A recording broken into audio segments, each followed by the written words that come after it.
Como eu já tive a oportunidade de dizer a vocês, um estilo de época resulta do sem número de circunstâncias que se reúnem em favor de influenciar os artistas a produzirem a sua arte dentro de um determinado contexto histórico, por isso estilo de época, onde há um ambiente cultural que vá conduzir esse artista a produzir a sua arte de uma determinada forma. Essa forma é o que a gente chama de estilo.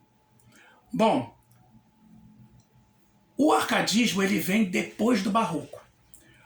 Lembrando um pouquinho do barroco, o barroco é aquele estilo de época em que existe um conflito entre o material e o espiritual.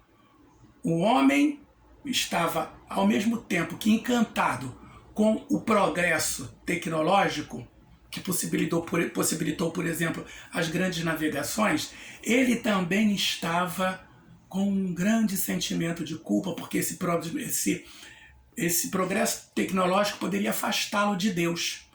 Então, há um conflito entre o material e o espiritual. O Tribunal do Santo Ofício, a Santa Inquisição da Igreja Católica, buscou, inclusive, afirmar isso nos corações das pessoas, nos corações e nas mentes. E aí vem uma reação a esse tipo de sentimento, de pensamento, de linha de pensamento que é retrógrada, que atrasa o progresso humano. Esse movimento na França, começou na França e se chamou Iluminismo. O Iluminismo era justamente a valorização do racional. E o racional, ele dominava lá na Antiguidade Clássica, na Grécia. Então, justamente neste período, os artistas vão novamente tentar revitalizar aqueles valores da Antiguidade Clássica, o racional, a busca do belo, a busca da simplicidade. Buscar todos esses valores, e por isso o arcadismo, no campo das artes em geral, ele é chamado de neoclassicismo, o novo classicismo. O novo classicismo do livre pensar. O classicismo que permite à filosofia investigar a origem da vida e nunca se deixar prender por preceitos religiosos que dizem: você quer saber a origem da vida? Leia a Bíblia. Isso pode satisfazer as pessoas que vivem num plano exclusivamente voltado para o espiritual. Para a ciência isso não é o bastante.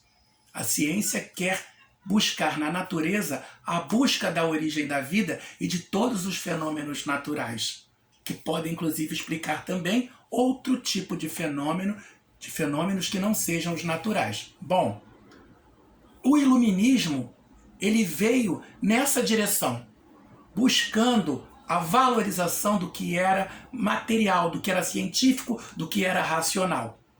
E isso, então, foi deixando de lado aquele pensamento barroco, estritamente voltado para o religioso, para o domínio da religião e dos religiosos, dos líderes religiosos, que queriam controlar a forma das pessoas pensarem, das pessoas agirem. Então, o arcadismo é a parte do neoclassicismo que se movimenta, que se realiza na literatura. O que é um poeta árcade? É um artista neoclássico que produz literatura. No Brasil nós tivemos poetas árcades também, sobretudo aqueles que viveram em Minas Gerais na época da chamada Inconfidência Mineira. Tomás Antônio Gonzaga, Cláudio Manuel da Costa, Basílio da Gama e outros.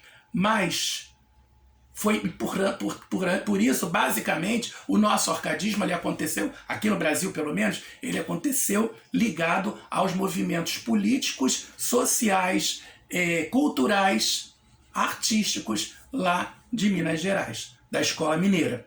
Okay? O arcadismo, então, por ele buscar, pregar uma volta ao passado clássico, à antiguidade clássica, nem por isso ele é retrógrado. Ele volta à antiguidade clássica para buscar o que lá havia de progressista, de liberdade de pensar, de racional, de científico, de objetivo, tentando dar um passo à frente ao voltar-se um pouco para uma antiguidade clássica que era mais, como eu disse, progressista. E aí, como a tradição daquela antiguidade clássica tinha determinados lemas, esses lemas foram revitalizados. Por exemplo, o Fugere Urbem. O Fugere Urbem é a fuga da cidade, valorizando a vida no campo. Por quê? Porque no campo, as pessoas que vivem no campo, que estão longe dos centros urbanos, elas são mais simples, são mais tranquilas, têm um jeito de viver que é mais ameno. Daí um outro lema do classicismo, do arcadismo, que é o locus amenus, ou seja, o lugar ameno. Ou seja, Fugere Urbem e locus amenus estão ligados à mesma tradição, a tradição pastoral, da vida de pastor, da vida do interior, que diz que lá as pessoas, por não estarem no ambiente urbano, que é muito sofisticado, elas são mais simples, porque elas estão ligadas à natureza e vivem com mais simplicidade. Outro lema é a inutilia truncati. Inutilia truncati quer dizer cortar as inutilidades. No barroco, no estilo barroco, que veio antes, tudo era muito detalhista, ele se apegava muito aos detalhes. Então, por exemplo, a fachada de um prédio barroco, ela era cheia de detalhezinhos pequenos, de rococós, de rapapés, sabe, de coisinhas muito pequenas. A fachada de um prédio neoclássico, ela é reta, ela é simples, ela é a busca das linhas retas, buscando a simplicidade. Ela é mais clara, ela não tem aquele jogo claro, escuro. A própria pintura neoclássica é assim também.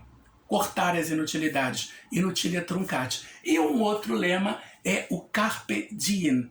Carpe diem quer dizer chore o dia. Não no sentido negativo da expressão. Carpe diem no sentido de que a gente deve tentar entender que o momento que passa, ele passa muito rápido e não volta mais. E já que ele não volta mais, aproveite o seu dia o máximo que você puder, porque ele não pode ser recuperado. Então a vida está aí para ser aproveitada em tudo que ela tem de bom. É uma maneira positiva de você entender a passagem rápida do tempo. O arcadismo, então, tem todas essas características que estão explicitadas no texto que eu estou mandando para vocês junto com esse vídeo. Existe lá algumas perguntas e eu quero que você leia o texto e responda as perguntas com muita atenção. Tchau, até a próxima.